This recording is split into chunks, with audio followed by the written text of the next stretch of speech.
Ladies and gentlemen. Welcome to my channel guys, desi लोग देसी बात। हम पढ़ रहे थे नंबर सिस्टम और हमने लास्ट वीडियो में पढ़ लिया था नेचुरल नंबर कहाँ से स्टार्ट होते हैं, होल नंबर, प्राइम नंबर और इंटीजर्स के बारे में हमने पढ़ लिया था। अभी हम स्टार्ट करते हैं कंपोजिट नंबर के बारे में। कंपोजिट नंबर होते हैं भाज्य, हिंदी में इनको बोलते हैं भाज्य संख्याएं, भाज्य संख्या। तो वो नंबर्स होते हैं कंपोजिट नंबर। जैसे प्राइम नंबर का मैंने बताया था कि प्राइम नंबर वो नंबर होते हैं जिनके सिर्फ 2 फैक्टर्स होते हैं, एक तो खुद और एक 1। कंपोजिट नंबर वो नंबर होते हैं जिनके 2 से ज़्यादा फैक्टर होते हैं, जैसे कि 4। अब 4 के फैक्टर कौन कौन से होंगे? 2, 4 खुद और एक 1। तो इसके 2 से ज़्यादा फैक्टर हो गए ना, तो 4 कैसा नंबर हुआ? Composite number. जैसे कि 8 हो गया, 8 के फैक्टर क्या क्या होंगे? 2, 4, 8, 1। तो 2 से ज़्यादा फैक्टर हो गए तो 8 कैसा नंबर हुआ? Composite number. ऐसे ही बहुत सारे होते हैं, जैसे कि 9 हो गया, 10 हो गया, 12 हो गया, 14। इनके फैक्टर मतलब 2 से ज़्यादा मिलेंगे, ठीक है। तो कंपोजिट नंबर कहाँ से स्टार्ट होते हैं? 4 से। फर्स्ट कंपोजिट नंबर कौन सा है? 4। Okay. Even number, even number के बारे में हम सबको पहले से ही पता होगा शायद। इवन नंबर को हिंदी में हम बोलते हैं सम संख्या। सम संख्या। इवन नंबर वो नंबर होते हैं जो 2 से डिवाइड हो जाए, वो नंबर जो 2 से डिवाइड हो जाए, जैसे 4, 8, 10, 6, 12, 14, 16। ये सब किस में आएंगे? इवन नंबर में। ये सब इवन नंबर में क्यों आएंगे? क्योंकि ये 2 से डिवाइड हो जाते हैं। उसके बाद ओड नंबर। ओड नंबर को हिंदी में बोलते हैं विषम संख्या। क्या बोलते हैं? विषम संख्या। वो नंबर जो 2 से डिवाइड नहीं होते, जैसे कि 3, 5, 7, 9, 11। ओके। ये सब ओड नंबर में आते हैं जो 2 से डिवाइड नहीं होते। उसके बाद रैशनल नंबर। रैशनल नंबर को हिंदी में बोलते हैं परिमेय संख्या। परिमेय संख्या। इसको थोड़ा समझने की ज़रूरत है कि रैशनल नंबर परिमेय संख्या कौन सी होती है? जो P/Q की फॉर्म में हो, जो संख्याएं P/Q की फॉर्म में, और अपने जैसे देसी लैंग्वेज में, देसी भाषा में हम बोलते हैं बटा की फॉर्म, कि 3/7। तो ये कैसा? Rational number. ठीक है। जो बटे की फॉर्म में होते हैं उनको रैशनल नंबर होते हैं, लेकिन इनमें एक कंडीशन होती है कि क्यू 0 नहीं होना चाहिए। जो ये क्यू है ये 0 नहीं होना चाहिए। इसका मतलब ये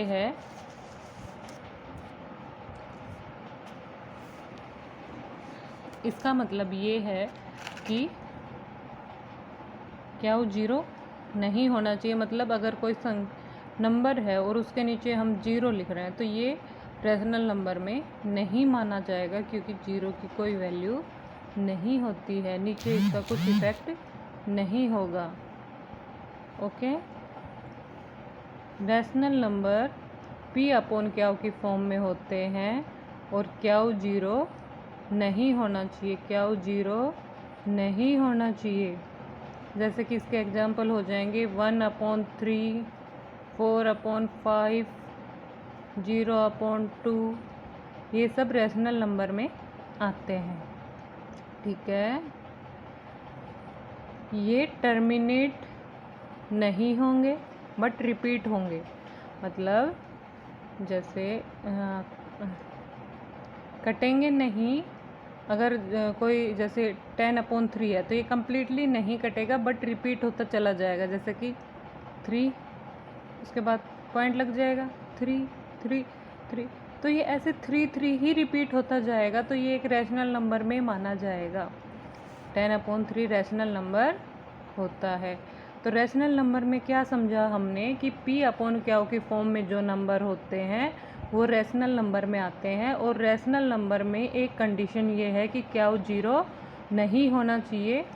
और रैशनल नंबर में क्या होता है, नॉट टर्मिनेटिंग बट रिपीटिंग, कटेंगे नहीं बट रिपीट हो जाएंगे, ठीक है, रिपीट होता जाएगा ये पीछे। उसके बाद आता है इरेशनल नंबर, जिसको हम हिंदी में बोलते हैं अपरिमेय संख्या। क्या बोलते हैं? अपरिमेय संख्या। इसमें क्या है गाइस, जो रैशनल नंबर में नहीं आया वो किस में आ जाएगा? इरेशनल नंबर में। जो रैशनल नंबर में नहीं आया वो किस में आ जाएगा? इरेशनल नंबर में। मतलब हमने यहाँ पे क्या बताया था कि जो नॉट टर्मिनेटिंग बट रिपीटिंग, बताया था ना मैंने, नॉट टर्मिनेटिंग बट रिपीटिंग। और इसमें आ जाएगा कि अगर नहीं कट रहा है, नॉट टर्मिनेटिंग और नॉट रिपीटिंग। मतलब कुछ ऐसी संख्याएं होती हैं, जैसे अब मैं किसी भी को, जैसे अब मैं इससे 9 को 7 से, ये एग्जाम्पल लेके चलते हैं, इसको इससे डिवाइड करती हूँ। तो जैसे मैं डिवाइड करना स्टार्ट किया 1, ठीक है, तो 2, उसके बाद कुछ भी आता चला गया, जैसे 8 आ गया, 9 आ गया, 4 आ गया, ऐसे कुछ भी आता चला जाएगा, तो वो किस में होंगे? इरेशनल नंबर में। कि कुछ भी आया जा रहा है अड़ंग बड़ंग, हमें नहीं पता है, लेकिन ना तो वो कट रहा है और ना ही रिपीट हो रहा है, कभी कुछ आ रहा है कभी कुछ आ रहा है। तो ऐसी संख्याएं किस में आती है? इरेशनल नंबर में। और इनके एग्जाम्पल होते हैं जैसे कि √3 हो गया, √5 हो गया, √6 हो गया, ठीक है, ये सब नंबर इरेशनल नंबर्स में आते हैं। उसके बाद आता है रियल नंबर। उसके बाद आता है रियल नंबर। रियल नंबर वास्तविक संख्या। वास्तविक संख्या। रियल नंबर क्या होती है? वास्तविक संख्या। जो भी हमने अब तक पढ़ा है, जितने भी नंबर हमने अब तक पढ़े हैं, वो सब रियल नंबर में आते हैं। इसका मतलब क्या हुआ कि मैथ में जो भी संख्याएं हैं वो रियल नंबर हैं। All numbers are real number. All number are real number, ठीक है। हमने मैथ में अब तक जितना भी मैंने नंबर सिस्टम के बारे में आपको बताया है, नेचुरल नंबर, होल नंबर, वो सब किस में आते हैं? रियल नंबर में आते हैं।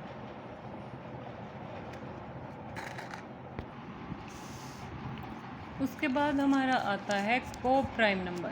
उसके बाद हमारा आता है को-प्राइम नंबर, जिसको हम हिंदी में बोलते हैं सह-अभाज्य संख्या। सह-अभाज्य संख्या। इनमें क्या होता है कि जैसे सह का मतलब आप लोग सब समझ रहे होंगे, सह का मतलब जो साथ में आए, जो साथी। जैसे अब 2 है और मैंने लिख दिया 3, तो इन दोनों में कॉमन फैक्टर क्या होंगे? 2 के फैक्टर होते हैं 1 और 2, और 3 का फैक्टर होता है 1 और 3। तो इन दोनों में कॉमन फैक्टर 1 है। तो को प्राइम नंबर्स में वो नंबर आएंगे जिनका कॉमन फैक्टर 1 हो। मीन्स 1 के अलावा मतलब उनके कॉमन फैक्टर कोई ना हो, उनका कॉमन फैक्टर सिर्फ 1 हो। जैसे कि अब मैं 5 और 6, तो 5 के फैक्टर होंगे 1, 5, और 6 का फैक्टर होगा 1, 2, 3 और 6। लेकिन इन दोनों में कॉमन फैक्टर 1 है, 1 के अलावा और कोई इसमें कॉमन फैक्टर नहीं है। तो 5 और 6 ये भी क्या है? को प्राइम नंबर। जब ऐसे नंबर आ जाएंगे जिनमें 1 के अलावा और भी कॉमन फैक्टर होंगे तो वो को प्राइम नंबर में नहीं आएंगे, वो संख्याएं को प्राइम नंबर में नहीं आएंगी। अब जैसे 5 है, 5 के बाद 7 आता है, तो फिर नहीं सॉरी 5 के बाद 6 और 6 के बाद 7, 5 और 7 का हम एग्जांपल ले लेते हैं। 5